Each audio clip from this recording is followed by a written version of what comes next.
All right, so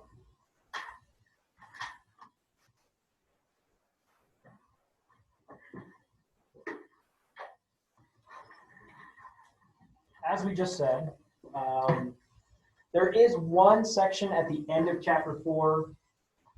We're not going to talk about it right now because it deals with radioactive isotopes and things like that. And we'll just deal with all of that at the end of class. Because really, radioactivity and nuclear chemistry is just its own thing. Follows a completely different set of rules. So we're just going to ignore it for now, and then we'll deal with it later. So that means, yes, we are moving on into chapter 5. Chapter 5 is all about electrons and how they behave in an atom. Now, as it turns out, how electrons behave is actually very, very important. How electrons behave determines how a chemical is going to react, what bonds it's going to create, and what it will react with, what it won't react with, how much of it's going to react, and all of that, okay?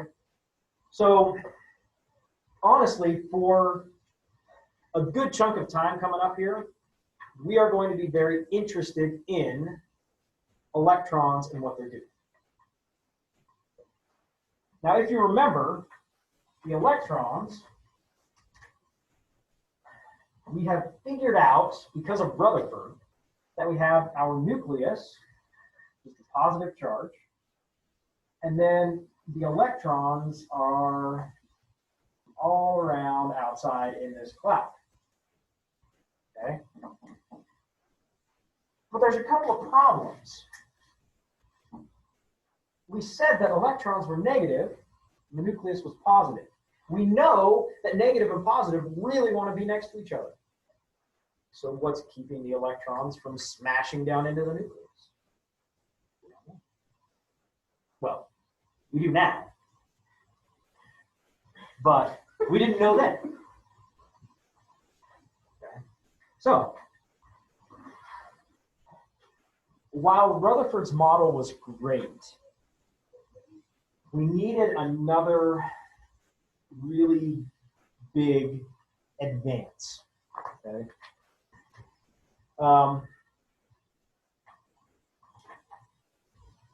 So,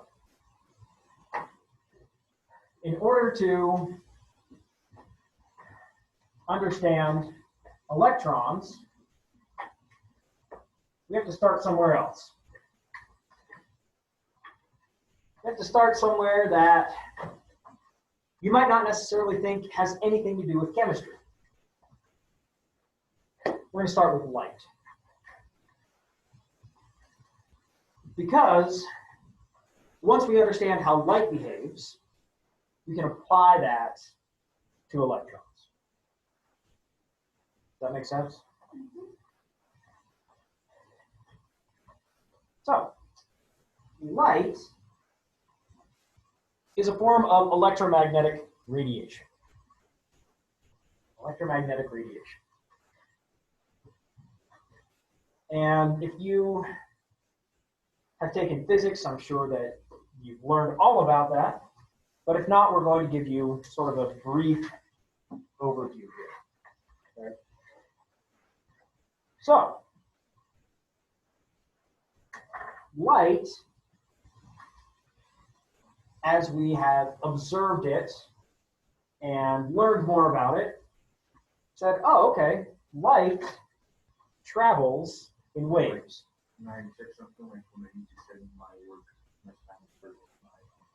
Okay. So light travels in waves, right? Okay. You've heard of that, a light wave. Now, waves behave in very specific ways. Okay. We have this equation.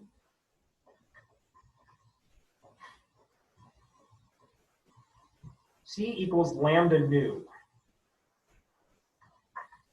which maybe you haven't seen before, judging by the look on some of your faces.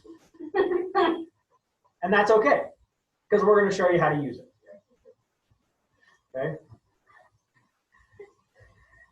What it means, so if we take a light wave and send it through a vacuum, okay, we're sending it through the vacuum of space. Light traveling from the sun to Earth. Okay. We have three different parts in that wave. C is the speed. How fast is this wave traveling? Now, it turns out light travels really, really fast. Light travels at about that speed in a vacuum.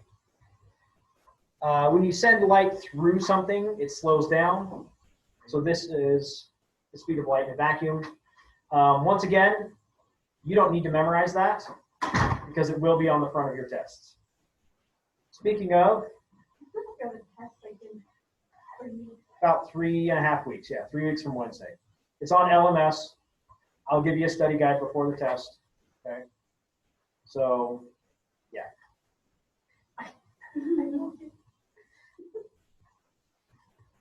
You're gonna be just fine. Okay? You're gonna be just fine. When you have a study guide, ask questions. If you're confused, ask questions. Okay? But yes, that will be on the front of the test, so don't bother memorizing that. I just have used it so much, I haven't memorized. So, anyway. And then we have these other two Greek letters, lambda and nu. Okay. Lambda is the wave length. And nu is the frequency. So what does that actually mean? Well, let's draw our imaginary wave here.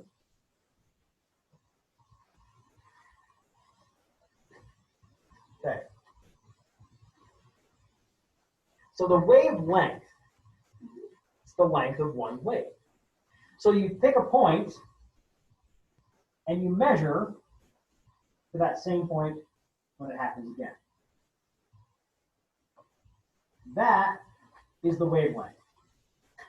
Now you can measure really at any point on the wave as long as you go to that same point again. You could measure down here, here to there. You can measure from here to here. Okay, they're all the same, and that's the wavelength.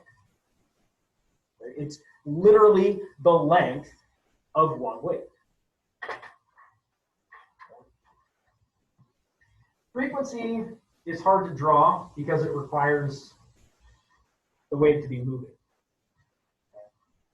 But when we have this wavelength, so remember it's from one point to the corresponding point where it starts again. As the wave moves past, frequency is how many waves move past a specific point per second. Okay. So you have to remember this wave is actually going to be moving. Okay. Light is traveling. So, how are we so far? Have I completely lost all of you? Kind of. Kind of? Okay. Is it frequency? Frequency is sometimes the hardest one because it's hard to draw. Right? Or are we just confused about it? Should we just go over all of it again? Okay. So, the wave going up and down like this. We all good with that? Yeah. That a wave goes up and down? Okay. So the wavelength, we're going to say that one wave starts here and it has to go through the full cycle until it gets to that point again. Okay, so this is 1 wave. Mhm. Okay, now it keeps going, but that's one wave. The physical distance, obviously you can't pull out a ruler and measure light waves. Okay? But if you could, the physical distance of the start of a wave to the end of a wave is one wavelength. It's how long the wave is. And frequency. So remember, this is moving. Okay? So we pick any point. It's a totally arbitrary point. You can pick any point you want, but you start. We'll pick right here. Okay? And you count how many waves move past that point in 1 second. However many waves go past that in 1 second, it's the frequency. Okay? It's how frequently waves pass your point. So, there is, on page 137, there's another piece of artwork that shows that. It also talks about amplitude, because if we have a line down the center, okay, from this 0 line to the top, that's called the amplitude. We won't work with amplitude very much, but just be aware when it does say amplitude, that's what we're talking about. So how do we use this relationship? Okay. Well, the nice thing is we are pretty much going to always say that the speed is just this. Okay. Like I said, moving light through a material will slow it down, but we can just assume that we're dealing with it in a vacuum. So C, we call it C because it's a constant. Okay? C is equal to that. So really, when you see this on a test or on homework or whatever, what you are going to be doing, the actual work that you are going to be expected to be able to do, if the problem gives you wavelength, calculate frequency. Right? So how do we do that? Well, if it gives you wavelength and you need frequency, we take C and we move wavelength over. So the speed divided by the wavelength is equal to the frequency. Okay? You do the exact same thing if you had frequency and we're looking for wavelength, except you would move nu instead of lambda. Okay? Now, the interesting thing about this equation, it shows us that there's a relationship between the wavelength and the frequency. And what that is, as one increases, the other decreases. Okay? So as wavelength gets longer, you're going to get fewer of them passing every second. Okay? Does that make sense? Like, if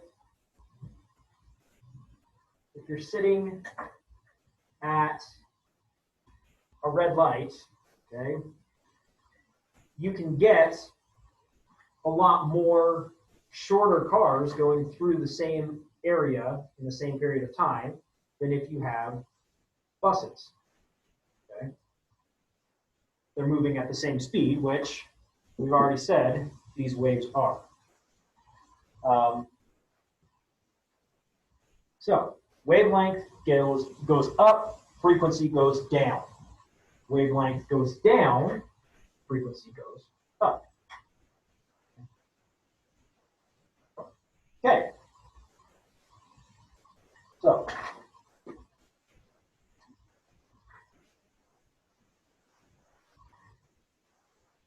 once again, basic algebra, use a calculator, and yeah.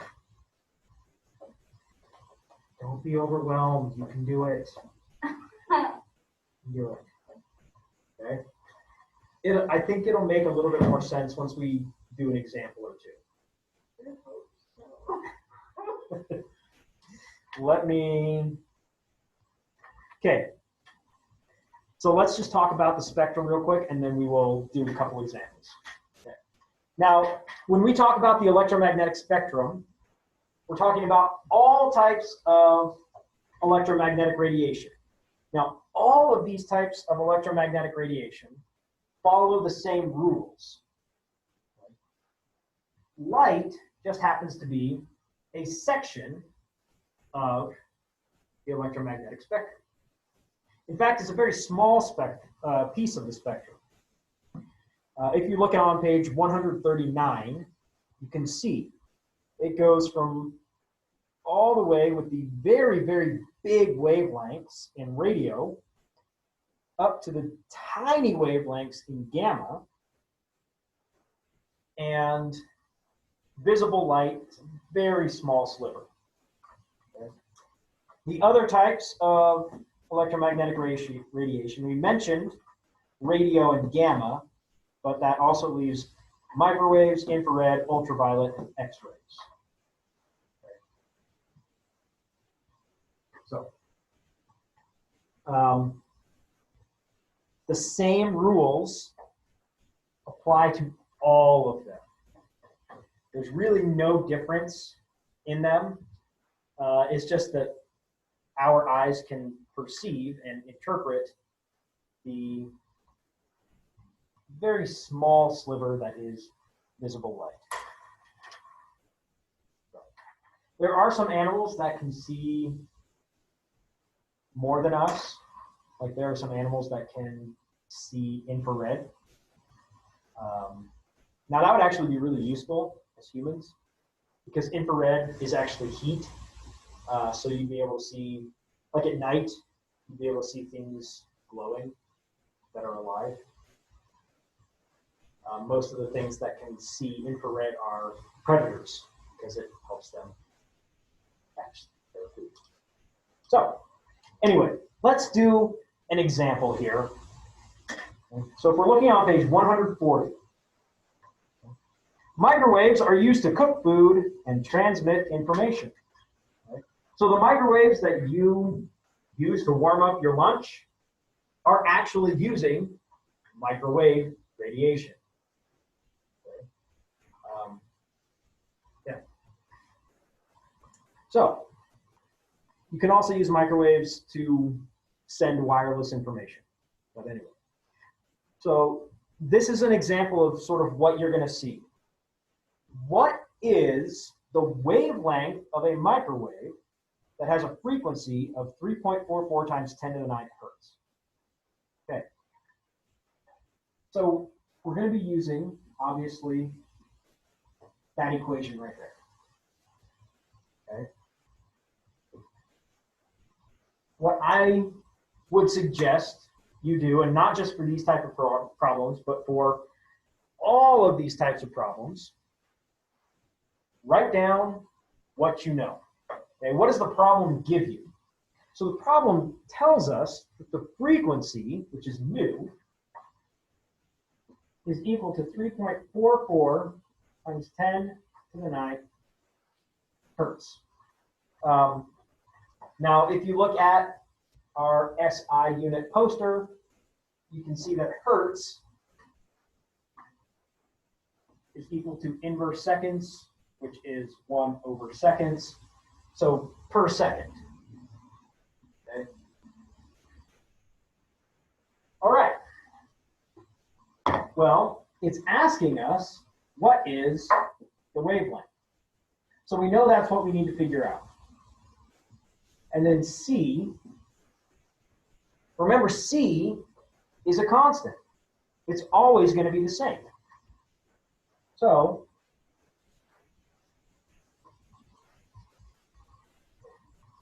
like that. So this is basically what we're looking for.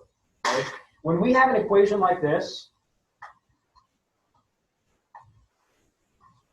what you are going to be looking for is all but one.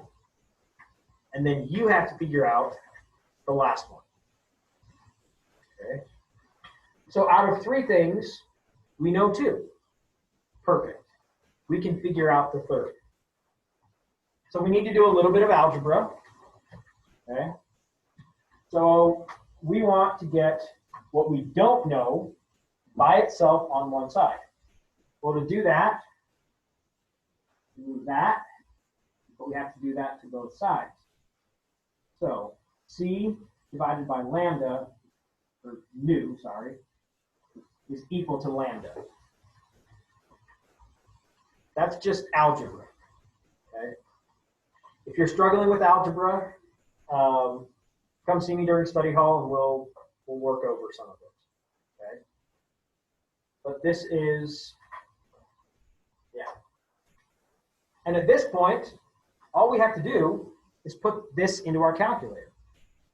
Okay, so we have C, 3.00 times 10 to the 8 meters per second, divided by 3.44 times 10 to the 9. And this is 1 over seconds. So 1 over seconds divided by 1 over seconds goes away. Our units that we're left with is meters, which is exactly what we want because wavelength, okay, we're dealing with length, so we want the unit of meters. Like I said, we put that into our calculator, and comes out as 8.72 times 10 to the minus second meters.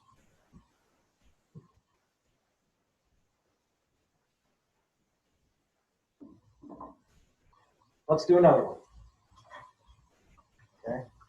Let's look at one of these practice problems underneath that. So we're still on page 140. Objects get their colors from reflecting only certain wavelengths when hit with white light. Light reflected from a green leaf is found to have a wavelength of 4.90 times 10 to the minus 7 meters. What is the frequency of the light?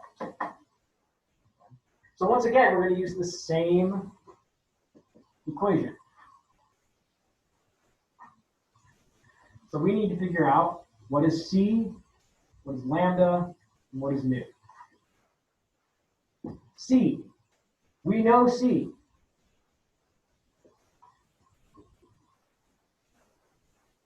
Okay? We know that. And then the problem tells us that the wavelength is 4.90 times 10 to the minus 7th meters.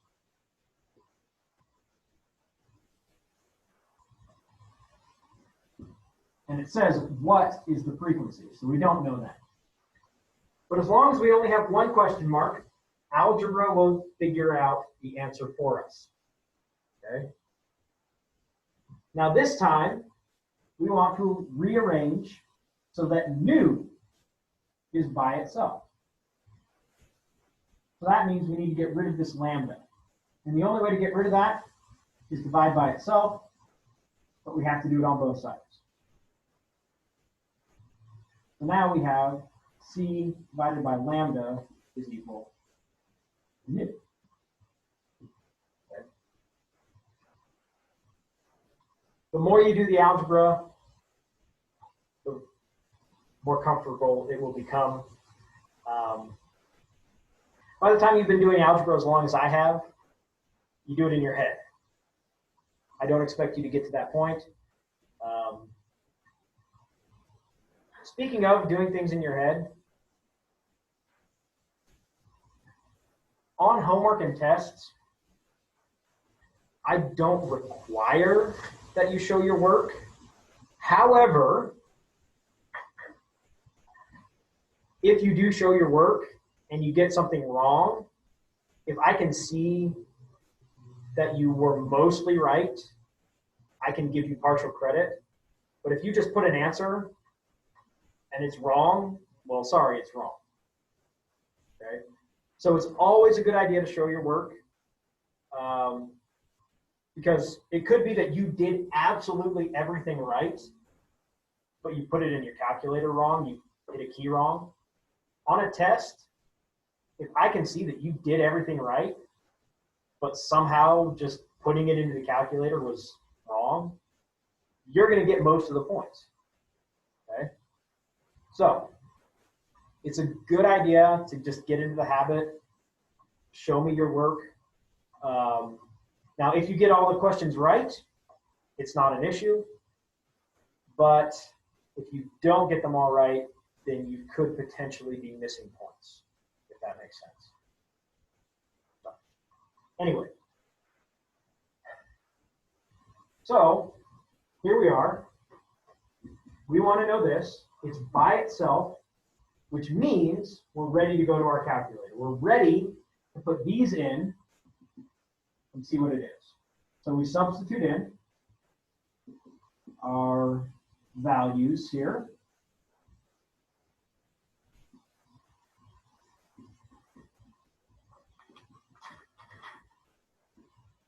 We cancel out our units.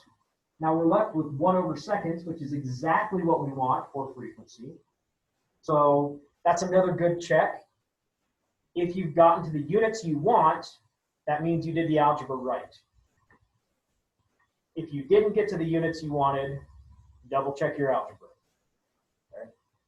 So we grab our calculator, we put 3 times 10 to the 8th, divide by 4.9 times 10 to the -7. Okay. And this will actually, if you put it in your calculator, get you 6.12 times 10 to the 14th.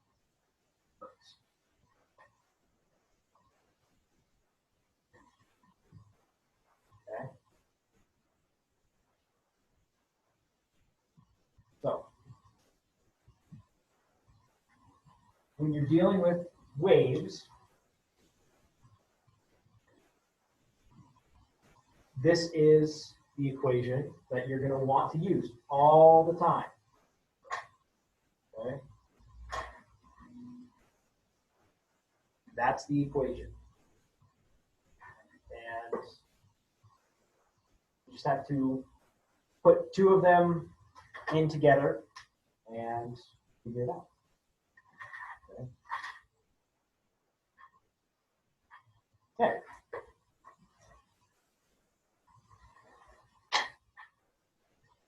So, light is a wave. You can calculate its properties using that equation. However, as we were studying light, we realized there are some things that light does that just cannot be explained by light being a wave. Instead, the only way we can explain the behavior of light in some instances is that it's actually a particle, a little piece of something, not just a wave, not just electromagnetic stuff, but an actual physical piece of something. Some of the things that we've observed with light say it's not a wave, it's a piece of something. Now, that bothered a lot of people because you're standing in light right now, or sitting, as the case may be. Do you feel a bunch of things hitting you? No. But they are.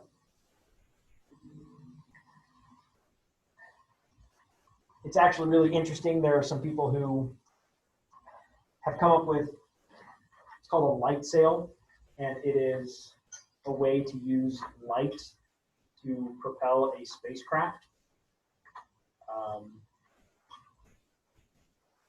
Just by absorbing the energy of light hitting it. No one's been able to make a functional thing that actually, can go in space and cover long distances, but whatever. The physics behind it makes sense. Anyway, there's a lot of history as to how we discovered this, but really what it comes down to is a fancy word that if you're a science fiction writer, you use to explain anything that you don't want to have to actually explain.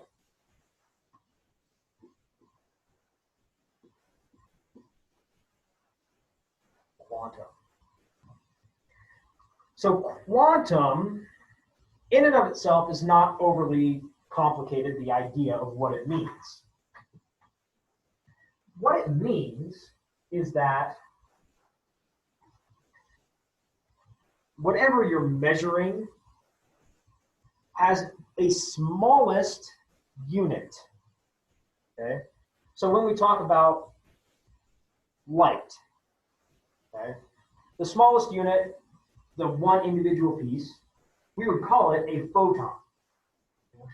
And in quantum, what it means is you can have one photon or you can have two photons, but it's physically impossible to have 1.5. Okay? Now, assuming that there's a certain amount of light associated with one photon, that means you can't have anything but a multiple of that light. So if you're familiar with a dimmer switch, how it runs lights brighter and dimmer, okay? Now quantum says, as you go through from no light to gradually brightening and brightening and brightening, it's not a smooth transition. What it's doing is, okay, you've got this level of brightness, and then you'll get that level of brightness, and then you'll get that level of brightness, and that one, and so on and so on. Now that may sound funny to you because you don't notice these steps, okay? Well, the reason you don't notice them is because they are incredibly, incredibly small.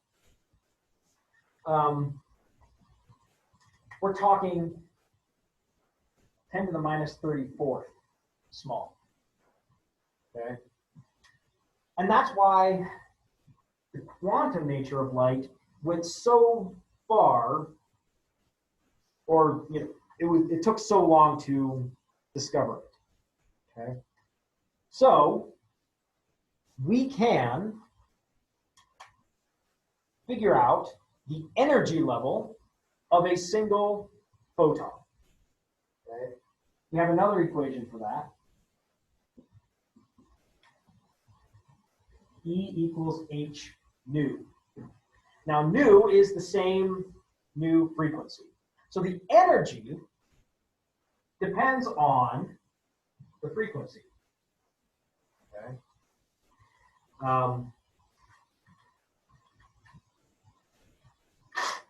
I'll warn you right now, you'll probably get some sort of question that asks you to calculate energy from wavelength. Does that equation say anything about wavelength? No, it's all frequency.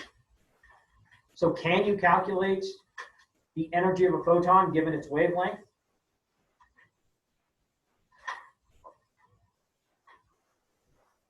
You can. So how do you do it?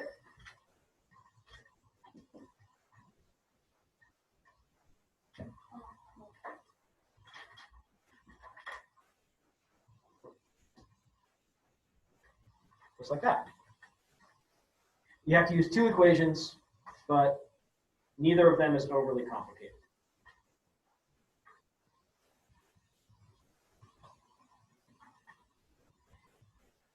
So, there we have it.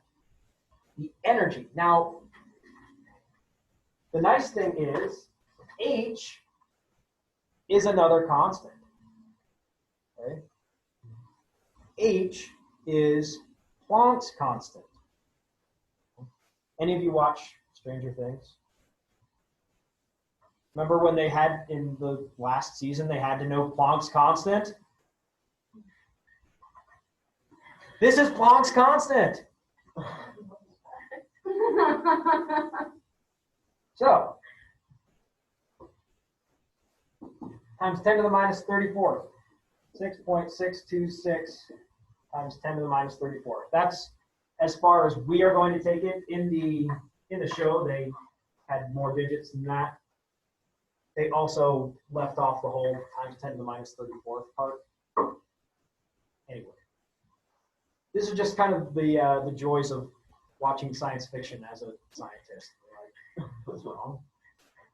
Anyway, so this is as far as we are ever going to use it, 6.626, right, times 10 to the minus 34. That is H. So whenever you need energy, H is going to be a constant, and it's that right there. Once again, don't memorize it, okay? If you use it over and over, you naturally memorize it, okay? But I will give that to you on the test. Okay? And for homework, obviously, anytime you're doing homework, you can look up a value. Okay? That's just a given. Don't try and memorize, and don't be doing your homework and think, oh, I'm not sure what that value is. Let me just guess. Okay? Look it up. So, let's look at this example. Calculate the energy of a photon. So every object gets its color by reflecting a certain portion of the incident light. All that means is things have a color because they reflect light. That's really what it is. The color is determined by the wavelength of the reflected photons, thus by their energy. Okay. What is the energy of a photon from the violet portion of the sun's light if it has a frequency of 7.230 times 10 to the 14th hertz? Okay. So this is the equation that we're going to be using. Okay. Now it gave us frequency, so we don't need to worry about doing that. So we want to know energy. We don't know energy. H, well, we always know that. It's constant.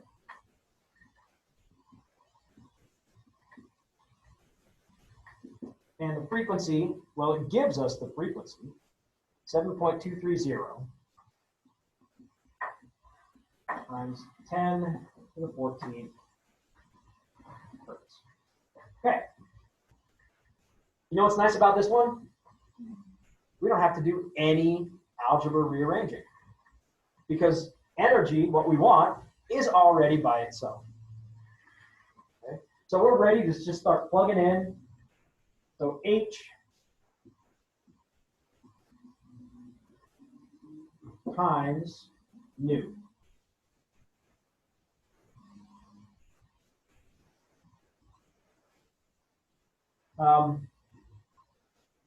Now, there is a specific unit for H. It is joule seconds. Once again, if you look at our SI units, the units for energy are in joules. Okay? The joule is a unit of measure, or a unit of energy. So now all we have to do, go to our calculator, put that in, and I'm just going to look it up here instead of actually doing it. That gives us an energy of that particular photon in the violet portion, 4.791 times 10 minus 19.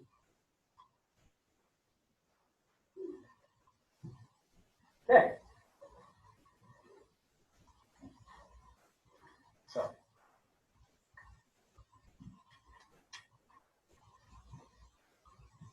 here we have some equations that, well, if you're comfortable with math, today was probably really easy for you. If math is something you struggle with, today might have been a little confusing.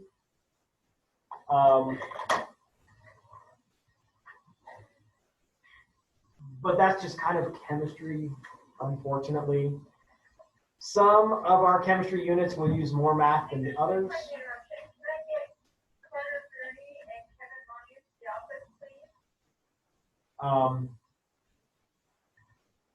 So, yeah, some units have more math than others. It's just the way it is. So, but that's the energy of a photon.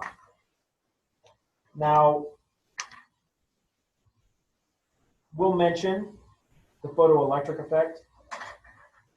Basically, well, this is actually what won Einstein his Nobel Prize. Everyone thinks Einstein won his Nobel Prize for this. It's not what he won his Nobel Prize for. Einstein won his Nobel Prize for the photoelectric effect.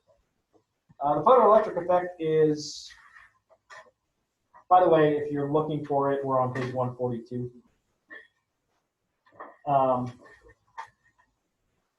Is how solar panels work.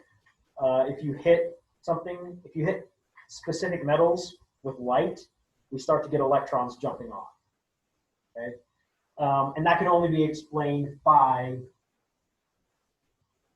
this quantum concept. So now,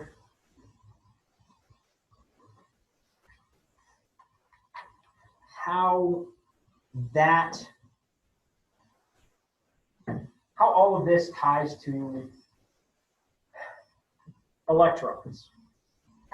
Just like light, depending on how we observe electrons, sometimes they behave like a little individual piece of something, but other times they behave like a wave. And unfortunately, that makes things a lot more complicated. Okay? Now, this is a high school level chemistry class, so we're not going to go super in depth on quantum and all of that. We're going to make sure that you understand that it exists, and we'll use the pieces that we need to in order to explain how atoms behave and electrons. But for the most part, we're going to be caring more about bigger picture things. Okay? So that's another little bit of comfort if today was completely confusing. Okay? We're going to be doing other things quite a bit. Okay? If you don't understand quantum, you can still do well in the class. Okay? It helps to understand quantum to understand why certain things happen, and this is why we talk about it. But if you can just memorize what happens, then that works, and you don't have to worry about why, for the most part. Now, the last thing here in this first section talks about atomic emission spectrum. Basically, this is sort of the evidence that we have to deal with quantum when it comes to electrons. Now, these are brand new lights this year, and they're all LEDs, but they used to be fluorescent lights. And the way that fluorescent lights work, they have a specific mixture of gases, and when you put electricity flowing through, that energy is absorbed by these gases, the electrons absorb the energy, and then release it. And it's released in the form of light. So fluorescent light bulbs take electric energy and turn it into light energy.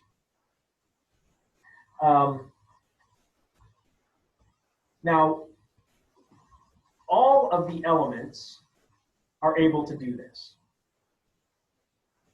And different elements have different colors. So if you're familiar with like neon signs, the way you get these different colors is by having different gases in those glass tubes. Because each element has a specific set of light wavelengths that it's able to release. Okay? And I actually, let me grab this poster.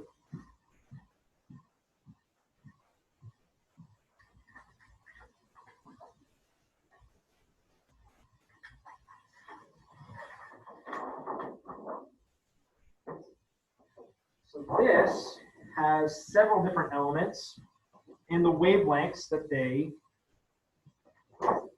will emit.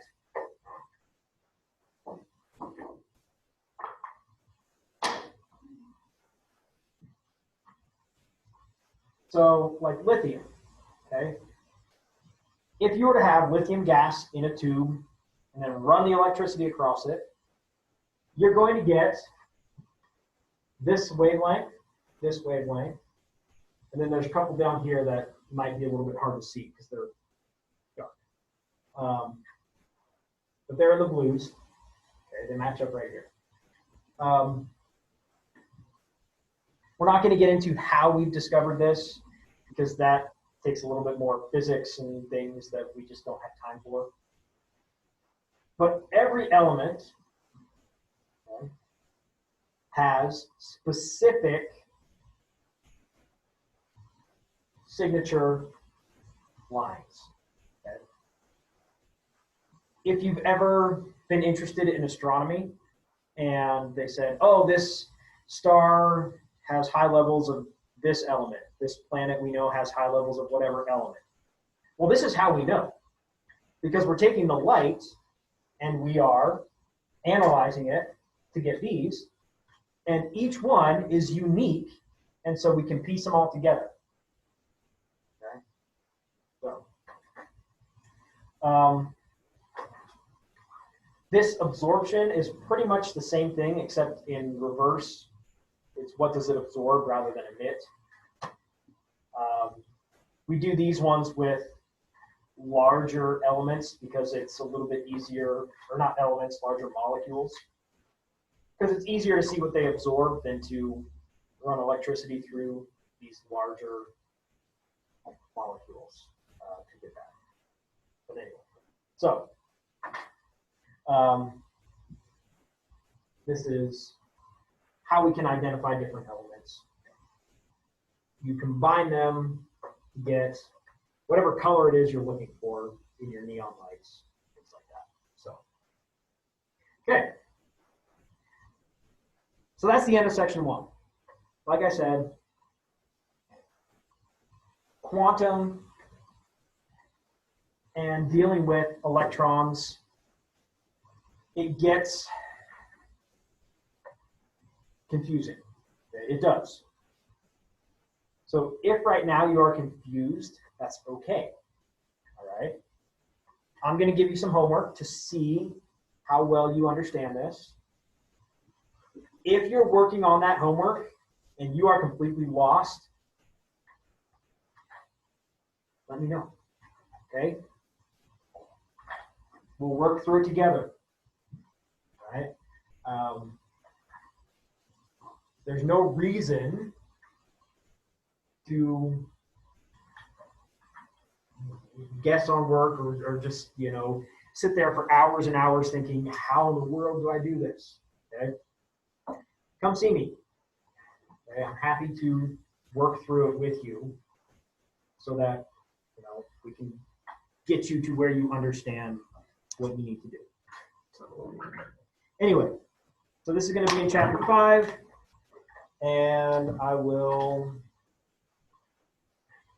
think it's already, no, I haven't put it on LMS, but I will put it on LMS for you. So, at the end of chapter 5, these numbers.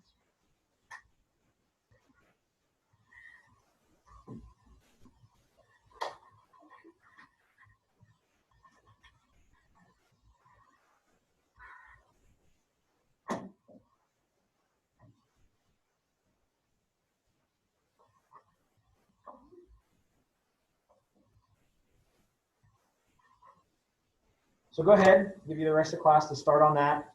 And